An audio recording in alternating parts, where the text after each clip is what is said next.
Ça se connecte tout doucement. Oui. Ça va toi, Ronan? Pas eu trop froid ce matin? Non, il fait bon à Paris, 10 degrés, il fait beau, on passe devant la Tour Eiffel, les infrastructures des JO. Bon, j'ai plus ma voie à vélo, JO 2024. Obligé de faire avec les voitures maintenant. Ah, Walix avait sa voix spéciale, c'est ça? Exactement.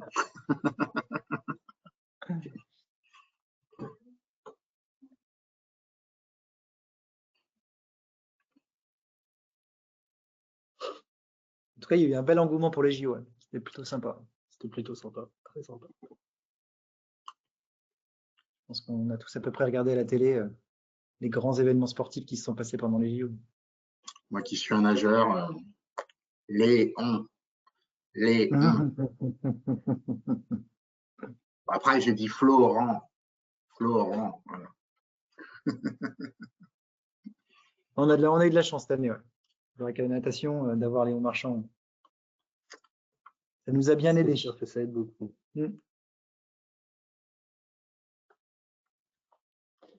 Eh ben, on va débuter. Quelle heure il est? 10h01. 6h02. On est bon, je pense. On est bon? On peut. Allez, c'est parti. Donc, merci à tous de vous être connectés pour ce nouveau webinar qu'on va organiser avec notre partenaire Walix sur un sujet, on va dire, d'actualité, qui est la sécurisation de l'administration des systèmes avec l'utilisation d'un bastion. Donc, on est partenaire Walix maintenant depuis plusieurs années et on va vous montrer un peu qui est Exanet, qui est Walix et vous faire une petite démo live de la solution. Ça va être plutôt sympa.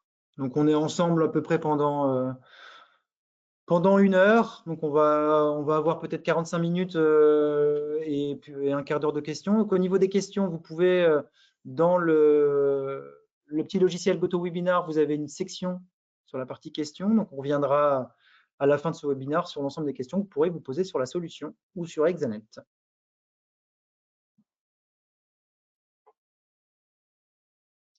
Donc moi, je suis Nicolas Carpe, je suis le directeur du pôle cybersécurité et télécom de chez Exanet. Ça fait 11 ans que je suis chez Exa.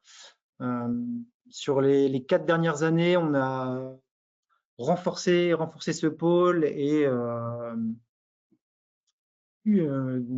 développé notre portfolio assez fortement. Et on a eu de beaux succès avec nos clients. C'est vrai qu'on avait des clients plutôt historiques sur la partie telco, sur la partie cloud et sur la partie intégration de solutions on-premise. Et cette activité cybersécurité, on le fait depuis quand même quelques années au travers des solutions firewall.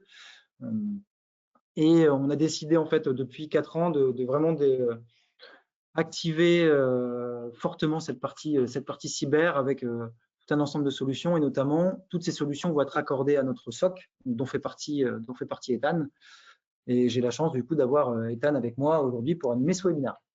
Exactement. Donc, moi, c'est Ethan, je suis ingénieur sécurité donc chez Exanet dans l'équipe de Nicolas. Moi, du coup, je fais partie de l'équipe SOC. J'ai plusieurs compétences à mon arc, on va dire. Donc, là, pour la présentation du bastion, je vais vous faire tout ce qui va être la partie démo technique du bastion. À côté de ça, je prends en charge aussi les alertes du SOC et mon… Comment dire Domaine de prédilection. Ouais, c'est ça, mon attrait principal, c'est plus la sécurité offensive, donc tout ce qui va être Red Team, Pentest. Avec pas mal de certifications à son actif. Et on a la chance aussi d'avoir Ronan parmi nous. Bonjour à tous, donc Ronan Krogenek, je travaille chez Walix depuis bientôt 8 ans. J'ai en charge la practice des cloud service providers et des MSP. Et j'ai un background de plus de 25 ans dans la cyber, sécurité, cloud security, et pour des éditeurs français, européens, américains. Et dernière en date, ça a été de travailler pour Symantec avant ses rachats Broadcom, où j'ai travaillé sur tout ce qui était une centaine de logiciels de sécurité pour gérer les infrastructures on-prem et également cloud et travailler avec des gros MSP. Donc, j'apporte mon expérience chez Walix et ensuite, ça permet à des partenaires comme Exanet d'onboarder nos solutions dans leurs services. Donc, the floor is yours. Merci d'être présent avec nous en tout cas aujourd'hui. Merci à vous. Du coup, dans la liste des participants, je vois qu'il y a quelques prospects, on a des clients existants et on a des personnes de notre groupe. Donc, on va faire quand même une rapide présentation d'Exanet, toujours important de présenter Exanet. Et comment présenter Exanet sans ne pas parler du groupe Isagri, dont fait partie Exanet. Donc, le groupe Isagri est une entreprise familiale créée il y a plus de 40 ans, 9e éditeur de logiciels français, où la place du bien-être et du bien-vivre en entreprise est importante, donc avec les certifications Great Place to Work. On est également, nous, chez Exanet, certifié Great Place to Work. C'est important pour garder nos talents. J'ai Ethan à côté de moi qui pourrait, je pense, en parler beaucoup mieux que moi. Et l'avantage d'être dans un groupe comme le groupe Isagri, surtout sur la partie édition de logiciels, c'est que ça nous fait grandir en tant que cloud provider. C'est vrai que c'est un de nos métiers historiques, la partie cloud provider. On innove sur cette partie cloud. Donc, on a un cloud privé, on a un cloud public où vous êtes autonome sur la partie création de VM. Et là, on développe fortement des solutions autour des plateformes conteneurs, donc autour de Kubernetes, de Rancher et d'autres solutions. Donc, ce n'est pas forcément mon domaine, mais j'ai quand même un attrait technique et on accompagne du coup, le groupe Isagri et nos clients dans l'hébergement de leurs solutions au sein de nos data centers ou de data centers dans lesquels on est présent. Donc, on est un peu le cœur du réacteur au niveau IT du groupe. Vous voyez l'ensemble des filiales d'Isagri. Vous allez avoir des solutions sur la partie ERP pour les distributeurs ou les loueurs de véhicules ou de matériel agricole. Vous allez avoir de l'expertise sur la partie comptabilité, donc leader sur des solutions comptables. Vous allez avoir des filiales qui vont avoir de fortes expertises sur le coffre-fort numérique et l'archivage électronique avec Security. Et donc, la plupart de ces applications sont hébergées dans nos data centers et sécurisées par les équipes Exanet, au travers d'un SOC et au travers notamment de l'utilisation de Bastion. Donc, présenter rapidement Exanet en chiffres. Donc, on fait 45 millions d'euros de chiffre d'affaires. On a des croissances assez importantes ces dernières années. On croit également au niveau de l'effectif pour accompagner cette croissance et l'arrivée de nouveaux clients. Donc, on a de l'expertise sur la partie réseau, sur la partie cloud et sur la partie cybersécurité.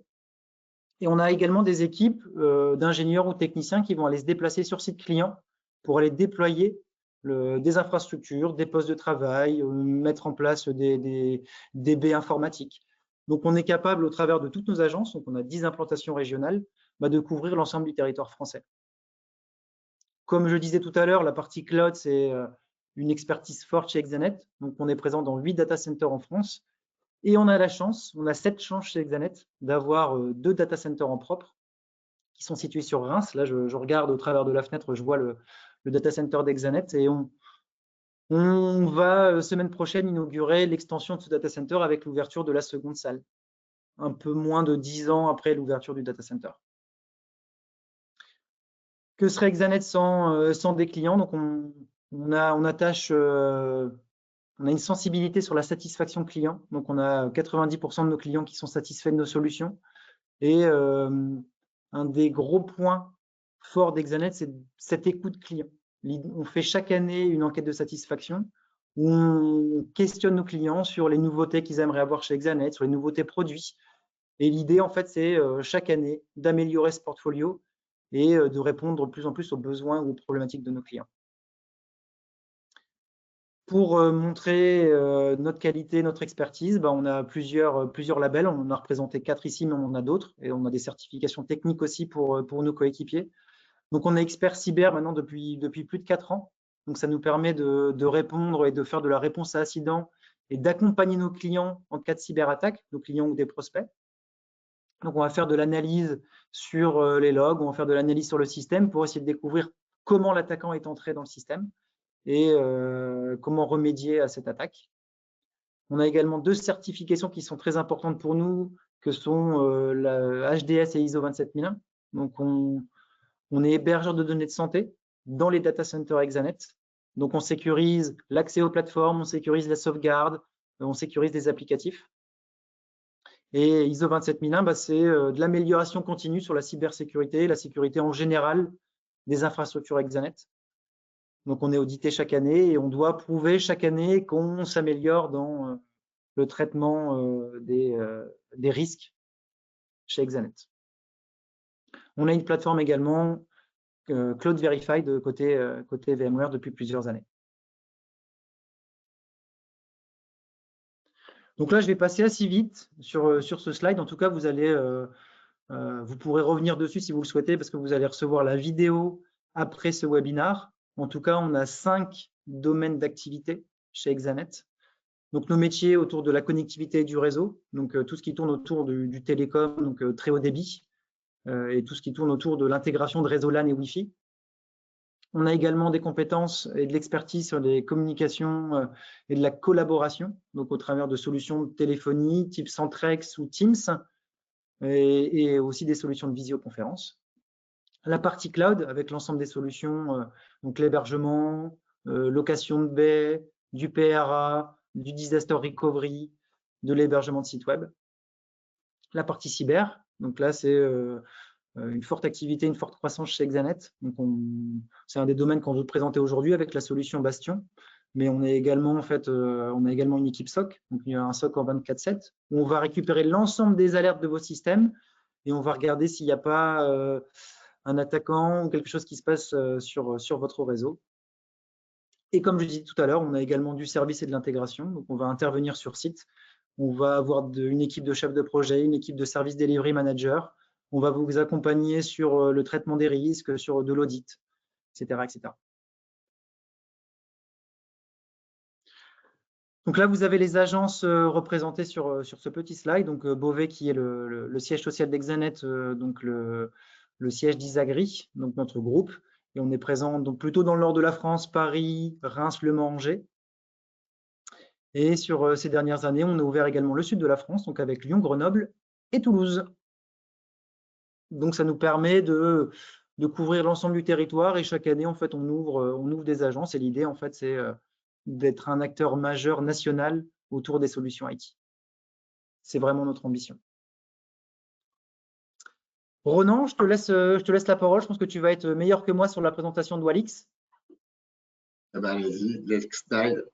Bon, bonjour à tous. Donc, Walix, rapidement, on est une société internationale avec un siège social à Paris.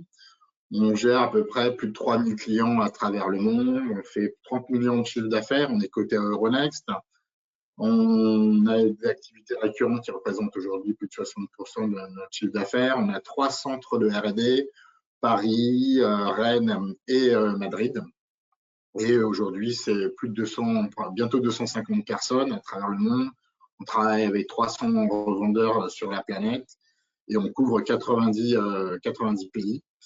On est un des membres fondateurs du consortium des Atros, qui regroupe énormément d'éditeurs de cybersécurité française et de cloud service provider. On a une solution qui est certifiée par l'ANSSI au niveau CSPM. Et aujourd'hui, on est reconnu par la majorité des analystes, que ce soit le Gartner, le Forrester, ce qui montre un peu la réputation de cette société dans le monde de la cybersécurité, de la gestion des identités et des accès. Voilà pour Walix. Et derrière, comme vous le voyez, ce que je disais, on fait partie des leaders aujourd'hui dans le monde des accès à privilèges et des identités, puisque là, on a du Gartner Call sur la gauche, du Gartner sur la droite. Ça fait plusieurs années qu'on est dans le Gartner. C'est un peu cocorico face à des mastodontes américains. Donc, c'est pour ça que Exanet fait confiance dans ce type de solution. Donc, cocorico. Voilà. C'est vrai que c'est important, cette partie souveraineté. On en parle beaucoup en ce moment, mais on est très attaché aussi à cette souveraineté. De par notre historique avec le groupe Isagri, qui est une société 100% française, qui appartient à une famille, on attache, dans le choix de nos solutions, en tout cas, cette souveraineté est importante aussi chez Exanet. Voilà. Et cet écosystème, c'est vrai que depuis quelques années, il y a un écosystème grandissant autour de la cybersécurité, comme tu le disais avec la partie Exatrust et d'autres systèmes qui se sont mis en place. Donc, tout cet écosystème grandit et Xanet tire parti de toutes ces solutions franco-françaises pour protéger l'ensemble des données de nos clients. L'écosystème français n'a plus à avoir de mal vis-à-vis de nos confrères américains. Donc, faisons marcher notre économie, c'est aussi. On en a bien besoin. À vous. Et ben là, on laisse la parole à Ethan qui va nous présenter un peu déjà ce qu'est le bastion. C'est vrai qu'on a parlé d'Xanet de Walix, mais qu'est-ce qu'un bastion? Exactement. Donc, alors, un bastion, pourquoi mettre en place un bastion? Tout simplement pour déjà réduire sa surface d'attaque. Donc, typiquement, quand on met en place un bastion dans un réseau client, l'intégralité des autres machines seront placées derrière le bastion, donc il n'y aura aucun accès externe directement à la machine. Et pour avoir accès aux machines, il faudra forcément passer par le bastion. Donc, ça permet forcément d'éviter de se faire attaquer en externe par des attaquants.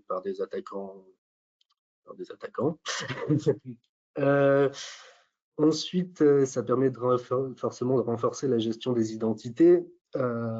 Typiquement, on peut, à partir de Walix, on peut créer soit des comptes locaux directement sur le bastion. On peut aussi se connecter via un Active Directory local, donc via LDAP, ou via d'autres solutions SSO qui prennent en charge le SAML, donc typiquement Entra ID, Azure AD, ou autres Okta, ou autres solutions qui existent chez vous. Et le bastion permet aussi d'accorder des accès à distance temporaires à des employés. Donc, typiquement, on va avoir des profils de compte approbateurs et un profil utilisateur pour des prestataires. Le prestataire va indiquer, va faire une demande d'accès à une machine avec une description de ce qu'il veut faire et un temps voulu.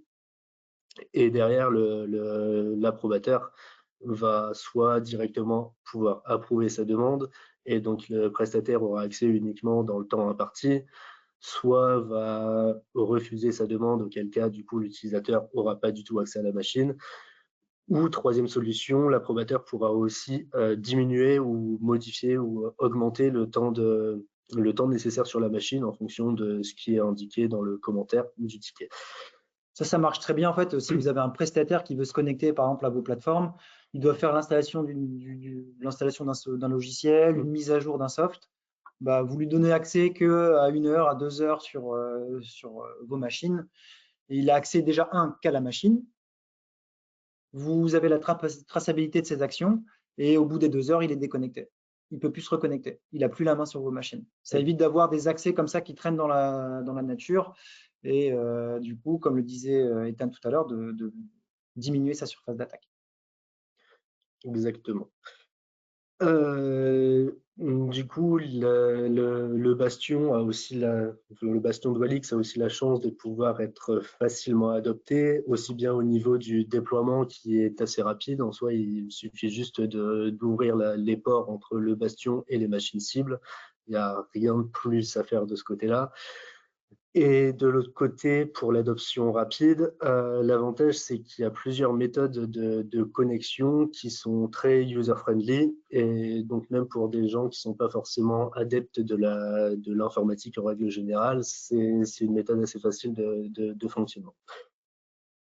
Un autre avantage d'un bastion et de Walix, c'est qu'il est possible d'enregistrer les sessions utilisateurs et d'en faire des vidéos, mais aussi de mettre en place une surveillance en quasi direct, quasi instantanée. On va le montrer plus tard dans la partie vidéo, enfin dans la partie présentation démo live. Et donc, il est possible de récupérer tout ce que les utilisateurs ont fait en quelque sorte à partir d'une seule console. Je ne sais pas si tu veux rajouter quelque chose ici. Là-dessus, ce qui est intéressant aussi, en fait, c'est de pouvoir limiter les accès. Vous pouvez donner la main à vos machines, et il peut faire tout ce qu'il veut, mais vous pouvez également le limiter à faire certaines actions. S'il a besoin d'accéder par exemple qu'à un certain site web, pour lui dire OK, là il a accès qu'à ce site et il ne va pas ailleurs. il y a certaines commandes qui peuvent être également interdites. Donc, il va aller vraiment dans l'analyse de ce que va faire l'utilisateur sur la machine, que ce soit en SSH ou en RDP ou en web, et interdire certaines actions. Donc là, c'est vraiment important aussi sur la partie sécurisation des actions qui sont faites par vos utilisateurs ou par vos prestataires. Exactement. Et donc, du coup, le dernier point, c'est la simplification des accès aux ressources. Donc, typiquement, quand un prestataire va se connecter au Bastion, il y a plusieurs choix de connexion à une machine. Il est possible de lui donner directement un accès à un compte machine ou de lui demander un login mot de passe sur la machine auquel il veut accéder. Donc ça permet de simplifier les accès si par exemple il a besoin d'un compte administrateur ou d'un simple compte utilisateur. S'il utilise un simple compte utilisateur, il aura une mire de login standard, alors que s'il a besoin d'un accès administrateur, on va lui fournir sans lui fournir le mot de passe. Ce sera plus sécurisé de ce côté-là. Et donc, du coup, comme dit précédemment, il y a aussi plusieurs sources d'authentification. Donc, il est possible de mettre en place de la double authentification. Après, ça, c'est géré par les solutions de SSO. En général, ce qu'on met en place dans une architecture standard, ça va être donc, je ne sais pas si on voit ma souris sur l'écran en fait. Je crois pas. Ah, dommage. Donc, ça va être sur l'écran de droite, du coup, vous voyez le schéma. Oui, c'est ça, sur l'écran de droite. Dans le réseau interne du client, on va mettre en place un bastion. Donc, vraiment la machine Walix Bastion, dans laquelle on va configurer donc l'intégralité des machines auxquelles les utilisateurs doivent se connecter. Donc, c'est aussi bien des bases de données, des applications ou autres types de serveurs. De l'OT, par exemple, là, comme on voit. Exactement. Et donc, pour les personnes sans en télétravail, les tierces ou autres, on va mettre en place un Access Manager, donc dans la DMZ du client, qui a uniquement accès au bastion dans le réseau interne. Et à partir du réseau de l'Access Manager, du coup, l'utilisateur va se connecter au bastion pour accéder aux machines derrière via une session RDP qui s'ouvrira dans son navigateur. On va montrer aussi dans la démo live. Du coup, l'Access Manager est disponible soit en SaaS chez Exanet ou directement chez les clients. Ou si vous le souhaitez le dédier sur vos plateformes, même chez Exanet ou dans un cloud public, comme on est capable également de déployer l'Access Manager. Mais c'est vrai que comme on l'a en mode SaaS, on va dire que le déploiement est encore plus simplifié pour vous. On maîtrise la solution et en quelques clics, on est capable de déployer cette solution Bastion avec un Access Manager. Exactement. Donc, du coup, à partir de cet Access Manager, il est possible d'accéder à des sessions RDP pour des machines Windows, par exemple, des sessions SSH pour des Linux ou des SFTP, directement à partir du web. Alors, la mise en place d'un bastion, c'est pareil, c'est disponible soit chez Exanet ou directement dans le réseau client. Et surtout, on peut multiplier les bastions. Si vous avez un environnement cloud public sur Azure, cloud public sur AWS, de l'hébergement data center Exanet, du on-premise, soit on peut mettre un seul bastion qui centralise tout, et on peut avoir un bris de glace si jamais en fait ce bastion était indisponible, ou vous pouvez déployer une multitude de bastions avec un Access Manager. Et vous avez comme ça en fait l'ensemble des bastions est un peu invisible pour vous, c'est managé par Exanet. Et par contre, vous avez dans chacune de vos plateformes un bastion pour réduire ce risque potentiellement de coupure sur un des bastions. Exactement. Ensuite, comme l'a dit précédemment Nicolas, l'outil Bastion est compatible avec toutes les infrastructures cloud, plus ou moins, donc aussi bien Azure, AWS, VMware, Kubernetes. Juste un petit point sur Kube. Sur Kube, c'est pas le Bastion qui s'installe sur Kube, c'est plutôt en fait le Bastion qui va pouvoir faire le lien entre l'utilisateur et Kubernetes. Kubernetes se manage en API. Ces API peuvent être protégés par le Bastion Walix directement. Exactement. Et donc, l'avantage pour les clients, c'est que la solution est clé en main. C'est nous, de notre côté, qui gérions toute la partie paramétrage, réglage, connexion, soit LDAP, Azure AD ou autre. Et les utilisateurs, c'est ça, ouais, c'est plus ou moins transparent de leur côté. Est-ce que tu veux rajouter quelque chose? Ronan, est-ce que tu veux J'ajouterais juste un petit point, puisque pourquoi choisir un bastion? Dernièrement, il y a Forrester qui a sorti une étude et qui disait 61% des fuites de données sont dues à du vol de credentials, d'identité et d'accès à privilèges. Voilà, ça c'est le premier point. Et deuxième point, vous avez tous entendu parler de cette nouvelle directive NIS2, qui doit encore être transposée dans le droit français avec un peu de retard vu la situation actuelle.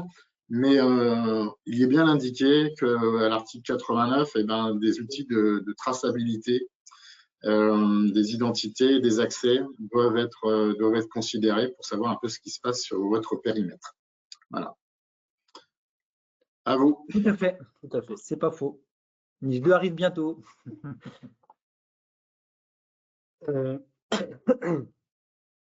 Du coup, on va partir sur la démo live. Pendant la démo live, je vais vous montrer donc du coup les tableaux de bord, comment fonctionne un peu l'outil, les différentes méthodes de connexion, donc aussi bien le SSH, le RDP, le web, les approbations d'accès temporaire pour les prestataires, comme je vous ai indiqué précédemment, les enregistrements de session et la visualisation de la session en temps quasi direct.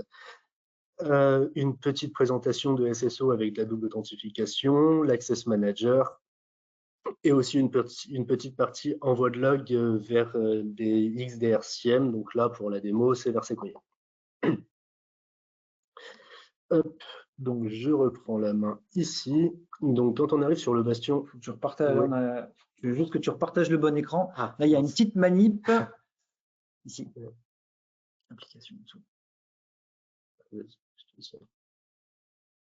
Tu choisis ce que tu veux partager. C'est celui-là, non, c'est celui-là. OK. Normalement, c'est la démo live. Normalement, ça arrive. Mais Ethan a tout prévu. Si jamais il y avait un souci, il a des vidéos. C'est ça. Mais là, c'est vraiment du live. Ce ne sera pas de la vidéo.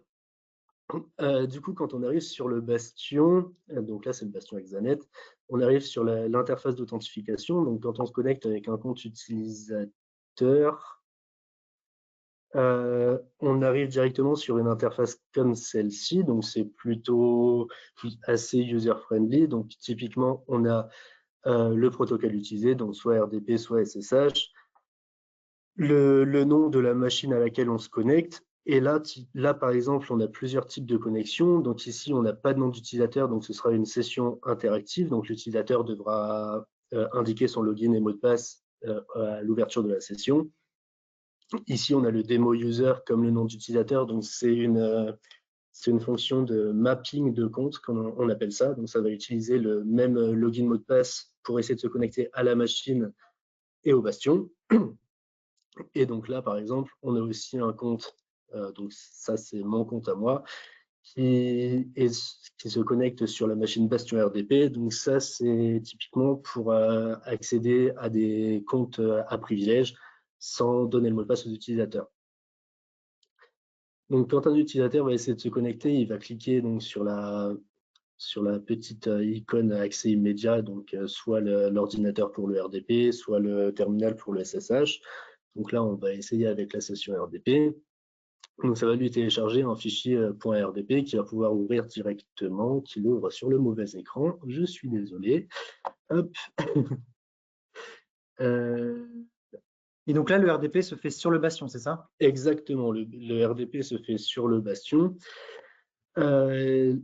Donc là, c'est l'interface d'approbation, comme je vous ai dit précédemment. Donc là, on va pouvoir typiquement demander l'accès à la machine pendant 2 heures pour essayer de tout casser. Pas tout casser. Voilà. Pour essayer de ne pas tout casser, alors. Hop, on va confirmer. Et derrière, là, on va être en attente le temps qu'un approbateur va approuver la demande, du coup, justement. Côté compte approbateur, du coup, c'est celui-là, je crois, exactement. Donc là, on est bien le démo approbateur. En fait, il est sur le même bastion, exactement, avec un autre compte. C'est ça. Même bastion avec un autre compte, donc un autre type de compte, le compte approbateur. Lui, il a accès à plusieurs choses. Il a accès à l'audit, donc une partie des sessions courantes qu'on va voir juste après, un petit historique de session, une partie de l'audit, du coup. Et aussi une partie autorisation. Donc, l'approbateur va pouvoir gérer les autorisations des utilisateurs et aussi approuver les demandes en cours. Donc là, la demande de l'utilisateur demo user qui essaie de se connecter avec mon compte. Donc je vais pouvoir regarder ce qui m'a indiqué et pour 2 heures, je vais lui dire d'accord, évite de tout casser. Hop. Et du coup, je vais lui donner que 1 heure. C'est généreux.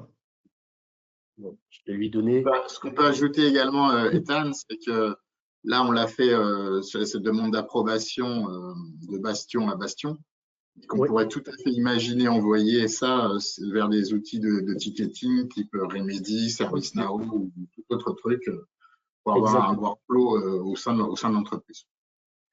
Et je rajouterais même autre chose, c'est que là, pour la démo, on demande une seule approbation pour dire que ce soit plus facile, mais il est possible de configurer les comptes pour typiquement pour que sur les machines critiques, on ne demande plus d'une approbation, on peut en demander 2, 3, 4, et ce sera des approbations qui vont être faites par des autres utilisateurs, par des différents utilisateurs. On ne peut pas approuver 18 fois avec le même compte. Si par l'AD, par exemple, exactement, qui est hyper critique, c'est ça. si on veut le compte administrateur de l'AD, on pourrait demander à 2 personnes de la boîte de valider. Exactement, okay. C'est ça. Donc là, je lui approuve la demande pour 30 minutes. Là, ici, derrière, du coup, on voit que l'utilisateur a les informations de Walix qui dit que toutes les données sont enregistrées, conservées et auditées. Donc forcément, la démo, l'effet démo, le fameux.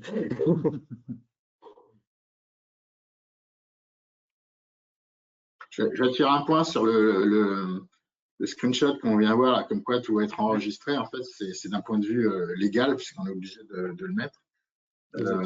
Mais aujourd'hui, lorsque vous appelez votre banque ou même des opérateurs, on vous demande systématiquement où peut-on les banques, cette conversation sera enregistrée. Donc, en fait, si on le fait pour sa banque, pour l'IT de son entreprise, c'est tout à fait normal maintenant. Et c'est demandé par les directives.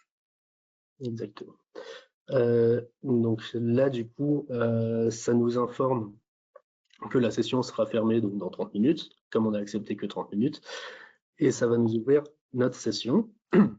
Derrière le compte auditeur, hop, donc on va attendre la configuration, hein. Ça ira. C'est Windows. C'est ça. Donc là, tu vas revenir sur le bastion pour voir les. Exactement, c'est ça. En temps réel. Je vais voir en temps réel la sur la session. audit. J'attends juste que la machine se lance correctement.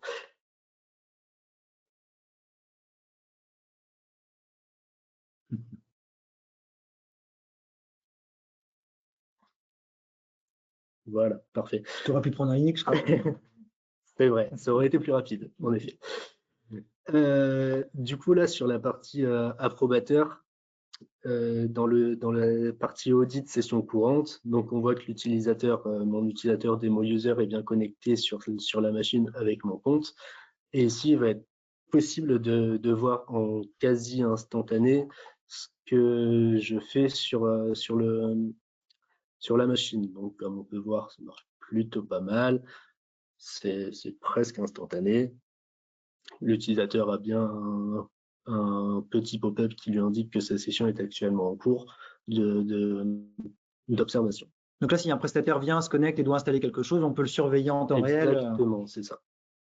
Pour éviter qu'il fasse autre chose, quoi. C'est ça. Après, si vous n'avez pas le temps de le surveiller en temps réel ou que vous faites confiance à vos prestataires, il est aussi tout à fait possible, donc là, je vais déconnecter ma session. Il est aussi tout à fait possible dans l'historique de session de revoir ces démos, ces sessions, mais après la fin de la démo.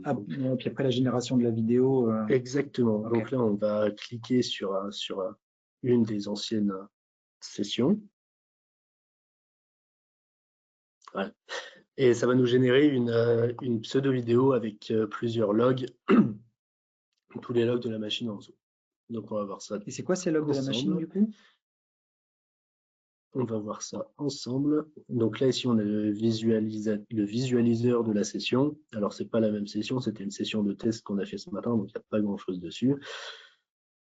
il va être possible de vraiment générer une vidéo complète de la session, de le télécharger après. Donc, on va pour conserver en tant que preuve. Exactement, c'est ça. Ok.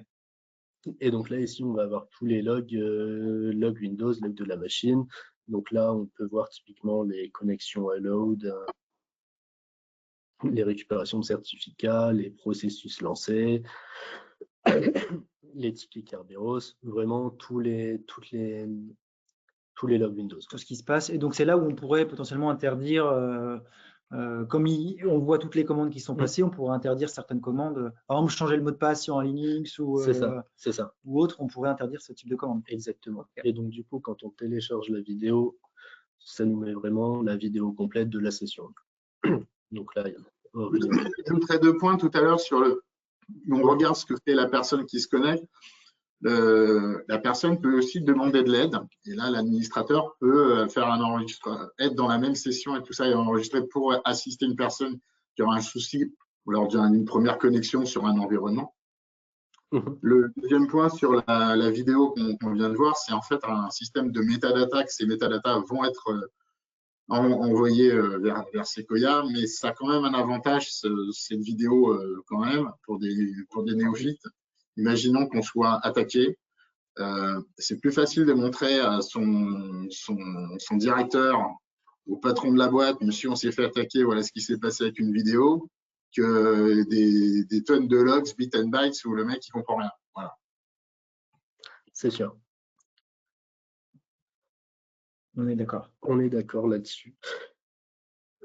Alors, je reprends juste le fil parce que je me suis un petit peu perdu au passage. L'Access Manager, non, le SSO avant. Donc, si on se rappelle bien, l'Access Manager, c'est ce qui permet de se connecter en web. Et après, derrière, vous avez un bastion qui peut être déployé sur l'ensemble de vos plateformes. Exactement. Donc, l'Access. Ah oui, c'est bon, on ne voit pas. On peut t'assurer. Donc, l'Access Manager, ouais, l'Access Manager, c'est là l'interface de connexion, en gros, entre les bastions et les prestataires. Depuis l'externe. Depuis l'extérieur, exactement. Donc, pour cet Access Manager plutôt, donc ici chez Exanet, on a un Access Manager pour tous les clients. Donc là, on peut voir celui d'Exanet, on peut typiquement voir un autre pour un autre client.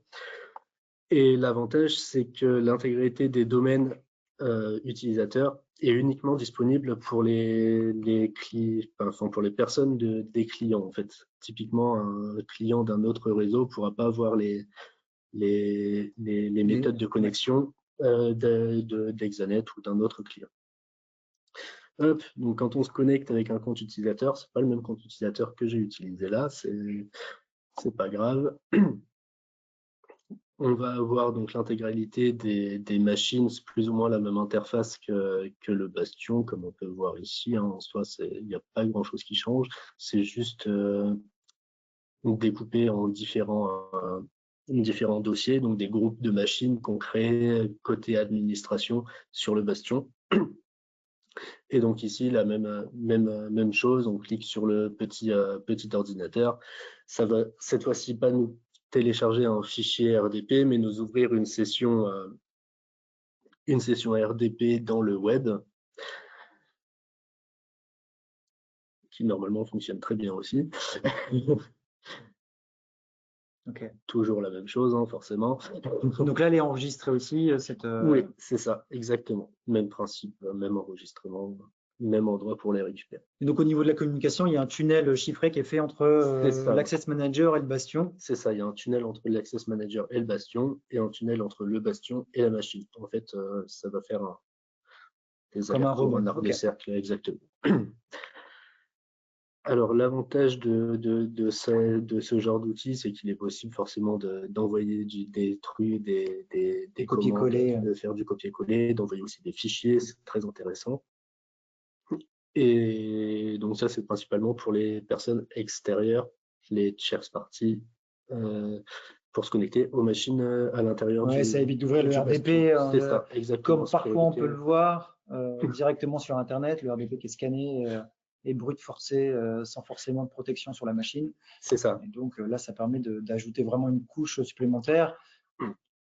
Et un conseil pour tout le monde, c'est de mettre en place la double authentification sur ce type de, solution. Exactement. Pour la démo, on ne l'a pas fait. Je crois que tu le montres peut-être. Je vais le montrer juste après. J'ajouterais une chose aussi, c'est lorsqu'on est avec l'Access Manager, donc moi qui suis par exemple à Paris, qui dois me connecter sur une ressource au sein du data center d'Exanet, on peut activer effectivement tout ce qui va être le protocole ICAP. Donc lorsque j'ai un fichier de mise à jour, le protocole ICAP activé va envoyer ça dans la sandbox. J'ai vu E7 s'afficher là, la sandbox D7, valider que mon fichier de mise à jour, il n'est pas verrouillé et que je puisse effectuer ça. Et également reverse, hein, puisque si vous avez du DLP mis en place et que je suis sur un serveur qui dit, ah tiens, il y a des données de santé, par exemple, je suis un prestataire, je dis, tiens, c'est pas intéressant, et j'essaie de les extraire, si ICAP est mis en place avec votre DLP, il y aura des alertes. Oh non, qu'est-ce que tu es en train de faire? Tu n'as pas le droit. Voilà. Exactement. Désolé. Hop. Du coup, il nous reste la partie SSO. Donc, pour la partie SSO, c'est très simple, on va ouvrir un nouvel onglet sur le bastion. Et donc, ici, on peut voir autre méthode d'authentification. Donc, nous, on l'a mis en place actuellement en POC sur un Azure AD.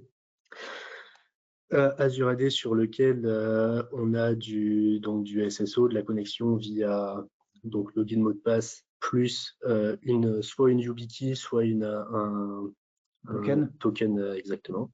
One time password. Ouais. C'est ça, exactement. Donc quand on clique sur le bouton Azure AD, comme vous avez pu le voir, ça indique juste authentification Azure AD. On clique sur le bouton connexion et ça nous renvoie directement sur Microsoft Online. Alors, il faut juste que je récupère mon compte de test. Hop.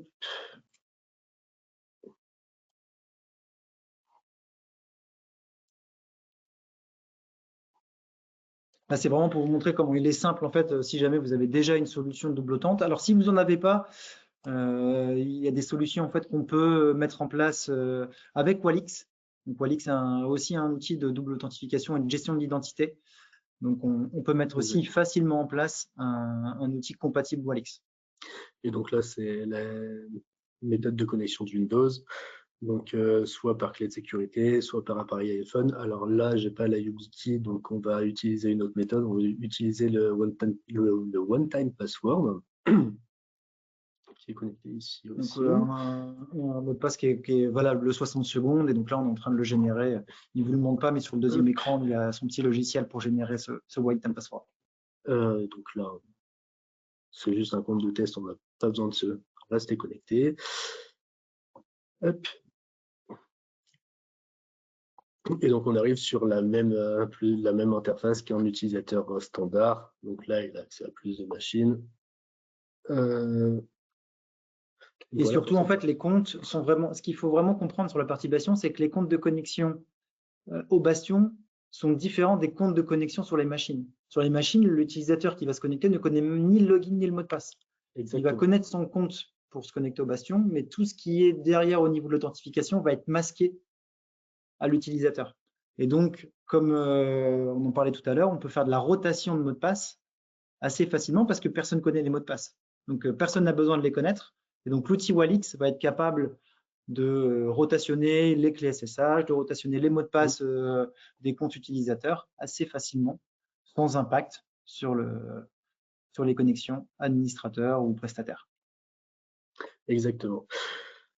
Et donc enfin la dernière partie, donc la partie connexion à Sequoia. Donc comme on peut voir ici, Sequoia récupère l'intégralité. Qu'est-ce que Sequoia déjà? Là, tu vas vite. Donc connexion avec un SIEM, en fait, plus ou moins n'importe quel SIEM, que ce soit Sequoia ou un autre, à partir du moment où il prend en charge le syslog et qu'il a un connecteur Walix, il pourra prendre en compte l'intégralité des événements du Bastion. Donc Sequoia, c'est un XDR, donc c'est un outil qui va permettre en fait d'analyser l'ensemble des logs de vos applications, de vos systèmes, de vos réseaux, de vos firewalls. Donc là, on a mis le Bastion, et qui va essayer de corréler toutes les actions qui sont faites au sein de vos systèmes au travers des logs et d'essayer de voir s'il n'y a pas quelque chose de malicieux qui se passe au sein de votre réseau. C'est ça, ça va permettre principalement de vérifier qu'il n'y ait pas des tentatives de brute force ou autre chose sur le réseau. Pour justement, s'il y a des tentatives de ce type, les alerter et les bloquer le plus tôt possible. En fait. Donc, comme on peut voir, il y a plus ou moins tous les logs de connexion, etc. Donc sur la partie Bastion, je dois avoir mon compte, j'ai pas mon compte administrateur, bien sûr. Hop, donc on va se connecter en tant qu'administrateur. Cette partie-là, du coup, pour les utilisateurs, elle est plus ou moins, elle est invisible. En fait, on donne pas de compte administrateur pour les utilisateurs pour éviter de modifier tout ce qui va être système et autres informations importantes de la machine. Donc là, on a bien l'intégration SIEM. Il est possible d'activer beaucoup de types de logs, donc aussi bien des événements SSH, des événements RDP, des événements VNC, des événements système. Pour le moment, dans le Sequoia, nous, on n'a pas tout activé parce que quand on active tout, Ronan, tu seras d'accord avec moi, ça envoie vraiment énormément de logs. Donc voilà, c'est... Et l'idée, c'est vraiment les logs les plus pertinents. Vous voyez, ça ne sert à rien. Exactement, C'est vrai que ça évite la fatigue aussi des équipes SOC. C'est vraiment de se dire, on envoie les logs pour détecter les attaques. C'est ça. Envoyer une log pour dire, OK, il y a une connexion, ou alors je ne sais pas lesquelles on a filtré. Ethan est beaucoup mieux placé que moi pour l'expliquer. Mais en tout cas, l'idée, c'est d'envoyer les logs les plus importantes pour que, en cas d'attaque, en cas de suspicion, on puisse revenir et détecter ce qui se passe. Typiquement, les logs de copier-coller pour une attaque, c'est pas forcément très intéressant, donc nous on les a filtrés. Voilà, donc pour la partie démo live. Tableau de bord, peut-être, on n'a pas. Exactement. Au moins, quand on se connecte en tant qu'administrateur, qu'est-ce qu'on voit sur le Bastion? Oui, c'est quoi la première page, le dashboard? Quand on se connecte sur le Bastion, on a le droit, en tant qu'administrateur, on a le droit à un tableau de bord complet, donc avec les activités des comptes, les sessions créées, donc aussi bien les sessions RDP, les sessions SSH, le nombre le pourcentage de fail, de sessions fail par jour, le nombre d'utilisateurs actifs, le nombre de causes de mauvaises connexions, et on a aussi une partie audit. Donc les activités des comptes, qui se connectent, quand ils se connectent, le nombre de connexions en simultané, et tout ce qui peut être utile pour faire des KPI. Voilà. Ok. Je pense que là, cette fois-ci, je pense que c'est bon. Tout dit. Hop, on va repartir sur... En tout cas, il n'y a pas eu d'effet démo. C'est ça. C'est plutôt bien passé. Tu n'as pas besoin de passer des vidéos. Bien passé, c'est ça. Du coup, pourquoi choisir un Bastion avec Exanet? Pour plusieurs raisons. Donc, ici, chez Exanet, on va pouvoir vous accompagner dans la création et l'administration du Bastion. On a aussi tout ce qui va être partie conformité. Donc, comme le disait Ronan tout à l'heure, la directive NIS 2, mais aussi l'ISO 27001 et HDS. Comme on a vu dans la démo, il y a aussi toute la partie enregistrement de session. Et comme l'a dit Ronan, pour l'épreuve, c'est plus simple. Tout ce qui est audit, traçabilité, qui est aussi important pour la mise en conformité au niveau des nouvelles directives. On a aussi l'avantage de pouvoir créer le Bastion soit chez Exanet, soit directement chez les clients. À partir de ce Bastion, il est possible de mettre en place de la double authentification, donc plus de sécurité pour la connexion des utilisateurs. Ensuite, il y a aussi la possibilité de mettre en place une rotation automatique des mots de passe, mais aussi des clés SSH.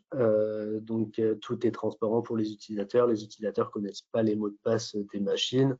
C'est plus sécurisé. Si un attaquant arrive sur une machine, qu'il arrive à la compromettre et à faire un dump de la mémoire, typiquement de LSAS ou d'un autre processus qui va lui permettre de récupérer les hash des mots de passe, avec la rotation automatique, déjà le mot de passe ne sera pas utilisable très longtemps, et en plus il ne sera pas utilisable sur les autres machines. Donc même avec un compte administrateur sur une machine, l'attaquant sera bloqué. Et enfin, dernier avantage, du coup, c'est une solution clé en main et managée. Donc côté Exanet, on va mettre en place tout correctement pour que les utilisateurs puissent se connecter facilement aux machines. Et voilà. Avec de l'expertise. Exactement. Dans les équipes. Je pense avoir fait le tour de mon côté. Donc, Ronan ou Nicolas, je ne sais pas si vous voulez rajouter quelque chose. Non, c'est les points clés, de la solution Bastion avec l'expertise qu'on peut avoir chez Exanet. Donc pour moi, t'as tout dit. Nickel, parfait, parfait, parfait. Donc du coup, est-ce que vous avez des questions? Il y a une question sur la partie, je suis en train de regarder, sur la partie bris de glace. Si jamais il y avait un souci avec le Bastion, donc comme les mots de passe sont rotationnés, est-ce qu'il est possible de récupérer Alors sur la partie Bastion, c'est possible. En fait, il y a un export des comptes qui peuvent être faits de manière journalière et ceci de manière chiffrée. C'est-à-dire que vous avez ce qu'on appelle une clé GPG, PGP, qui permet de chiffrer en fait cet export. Et donc seul le propriétaire de la clé peut déchiffrer cet export. Donc facilement, vous pouvez récupérer l'ensemble des mots de passe. Ça, c'est une bonne pratique aussi qu'on met en place. Donc je rappelle, si vous avez des questions, il y a le petit module questions. Ah, voilà, faut-il donc le bris de glace en cas d'indispo du Bastion. Alors, côté Bastion, il y a une partie haute disponibilité. Donc, il est possible de monter 2 bastions chez. J'ai pas réussi à le mettre en plus beau. Il est possible de monter 2 bastions en haute disponibilité. Donc, si un bastion est indisponible, le deuxième sera normalement disponible, sauf en cas de vraiment coupure d'électricité ou autre. Bah, c'est bon du coup. Et puis après, comme je le disais, en fait, en cas de vraiment problématique, le Bastion ingéable, si vous en mettez un, par exemple chez Exanet et que vous avez du cloud Azure, en fait, on est toujours capable d'ouvrir ces accès administrateurs ou de redéployer un Bastion hyper facilement. Avec l'export qu'on peut faire, soit des configurations, soit des mots de passe, on est capable de remonter un Bastion, on va dire, assez rapidement, ou d'ouvrir les accès d'administrateurs comme on le faisait historiquement, avec un accès RDP vers la machine. On va dire le moins de temps possible dans cette situation, mais voilà, le bris de glace, c'est souvent ça.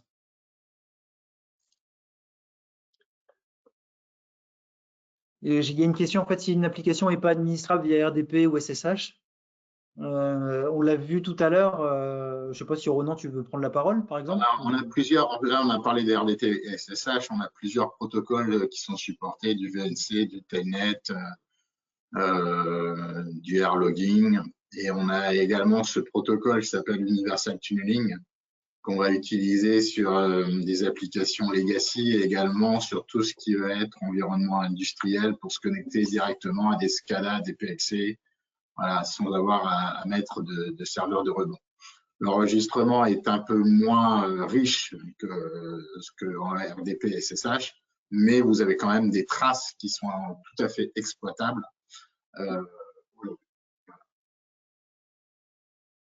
Et comme on disait sur RDP et SSH, on peut aller vraiment dans du très très fin sur chaque protocole RDP et SSH aujourd'hui. Ouais, puis on est capable de faire des modes tunnel, tout ça. Donc en fait, on est capable d'ouvrir n'importe quelle application. Si vous avez une application de base de données sur laquelle vous vous connectez depuis vos postes, on peut la tunneler au travers du Bastion de manière assez simple. Il n'y a pas de souci. Il y a une question sur est-ce qu'on peut l'installer chez un autre cloud provider, mais il n'y a pas de souci. Côté Exanet, on n'est pas les seuls cloud providers, donc si jamais on peut vous accompagner sur l'installation et le management de ce Bastion chez un autre cloud provider. Je l'ai dit tout à l'heure, ça peut être un hyperscaler type Azure ou autre. Ça peut être chez Exanet, ça peut être on-premise, et le on-premise, ça peut être aussi un concurrent d'Exanet. Bon, le mieux, c'est que vous mettiez toutes vos plateformes chez Exanet, mais si jamais vous avez des plateformes ailleurs, il n'y a aucun souci. C'est compatible VMware, c'est compatible d'autres solutions aussi. KVM, après là-haut, OpenStack. Ouais. aucun souci. Il y a une question sur la partie cas d'usage. Est-ce que c'est plutôt utilisé quand on a des prestataires externes ou si c'est également utilisé en interne? Eh ben c'est pour les deux en fait. Du coup, l'idée c'est de protéger vraiment les accès d'administration. Peu importe si vous êtes prestataire ou si vous êtes de l'interne, vous avez exactement les mêmes besoins. Sécuriser les accès d'administration et les contrôler. Éviter que lorsque une personne quitte la société, ils connaissent le mot de passe admin des machines. Là, au travers du Bastion, vous avez la protection des accès, vous limitez les accès aussi. C'est vraiment la gestion du moindre privilège. Une personne a un rôle, ce rôle lui permet d'accéder à certaines machines. Il ne lui permet pas d'accéder à tout. Ça, c'est vraiment le gros avantage d'un Bastion, c'est pouvoir filtrer les accès en fonction des rôles des utilisateurs. Savoir aussi sur les besoins internes, aujourd'hui, il reste encore beaucoup d'attaques qui sont faites par des internes, un peu malveillants. Mais on a plusieurs exemples où, par exemple, une personne qui avait mis toute son infrastructure sur Amazon, l'administrateur principal, on lui a dit tu prends la porte. Il avait les accès, et il a fait Amazon delete. Voilà, bon, ça arrive. Voilà, si on avait eu un Bastion, on aurait pu voir et réintégrer toutes ces choses-là. Là, il a fait delete, là, il est parti. Voilà. Donc, même l'interne, pour des questions de conformité, notamment dans le monde bancaire, dans le monde HDS, tout ça, l'interne est très, très surveillé et très, très, très tracé aujourd'hui. Il y a des questions sur les coûts. Donc, sur la partie coûts, on reviendra parce que c'est spécifique à votre environnement. Donc, sur la partie coûts, il n'y a pas de souci pour revenir après. En tout cas, nous, côté Exanet, on est en mode as a service. Donc, c'est plutôt à la ressource, peu importe le nombre de bastions que vous allez déployer. Donc là, il y a des questions sur si je veux déployer un bastion pour l'admin, si je veux déployer un bastion plutôt pour la partie SI utilisateur, aucun problème. Vous pouvez déployer plusieurs bastions avec plusieurs comptes de connexion. Et c'est vraiment ce qui est préconisé, c'est de dire vous avez vraiment une étanchéité entre votre système d'information, donc plutôt côté bureautique, et votre partie administration applicative et plateforme, infrastructure, et vous avez vraiment des comptes séparés. Donc, vous avez un bastion pour administrer votre AD bureautique, vos applicatifs bureautiques avec un compte utilisateur, et vous avez un bastion qui va faire la passerelle entre l'utilisateur et la partie plateforme, de production avec un autre compte utilisateur. Donc ça, il n'y a aucun souci et ça ne multiplie pas les coûts. Le nombre de bastions n'engendre pas de coûts supplémentaires. C'est vraiment ce qui est vraiment important à retenir. La grande force qu'on peut avoir avec Walix sur ce sujet. Je pense que c'est à peu près bon. Il peut y avoir des approbations automatiques. Alors les approbations, là, je les ai montrées parce qu'il est possible de les mettre en place, mais ils ne sont pas obligatoires. En fait, il est possible de créer des comptes utilisateurs qui ont accès directement aux machines sans passer par la partie approbation. Si jamais tu veux préciser, Sylvain, si tu veux préciser ta question, il n'y a pas de souci pour y répondre. Mais du coup, on peut aussi filtrer sur les horaires. Je ne sais pas si vous avez vu, en fait, c'est vrai qu'on ne l'a pas précisé avec Ethan, mais dans la liste des connexions, vous avez également en fait quand la personne est autorisée à se connecter. Elle peut se connecter la semaine parce qu'elle bosse, mais le week-end, et on sait que souvent en fait les cyberattaques la nuit ou le week-end, c'est pas forcément sur les mêmes fuseaux horaires où ils attendent que les admins soient plus sur place. Et donc on peut interdire ces connexions administrateurs ou utilisateurs sur les machines au travers du Bastion à des moments ou des périodes de la journée. La richesse de la solution, c'est qu'on peut, en fonction de sa politique de sécurité qu'on a définie, dire tout ce qui est en interne, je ne fais pas d'enregistrement, des choses comme ça, et tout ce qui vient de l'externe, je trace et j'enregistre. Voilà, c'est très modulable.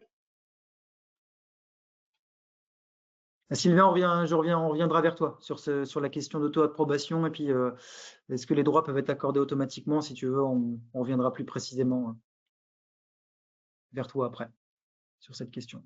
C'est hyper technique. Pas de souci. Je pense qu'on a fait le tour. Je pense qu'on a fait le tour, ouais. Et on est en plus dans le timing pile. Donc, il y a eu pas mal de questions. Donc merci à tous. Ravi de t'avoir eu avec nous, Ronan. Ravi d'avoir Walix également en tant que partenaire. Ouais. C'était hyper agréable pour nous. Merci beaucoup à tous nos participants. Et je vous souhaite à tous une bonne journée et à bientôt pour un prochain webinaire chez Exanet. Très bien. Merci beaucoup. Et à très À bientôt. bientôt tout le monde. Bientôt.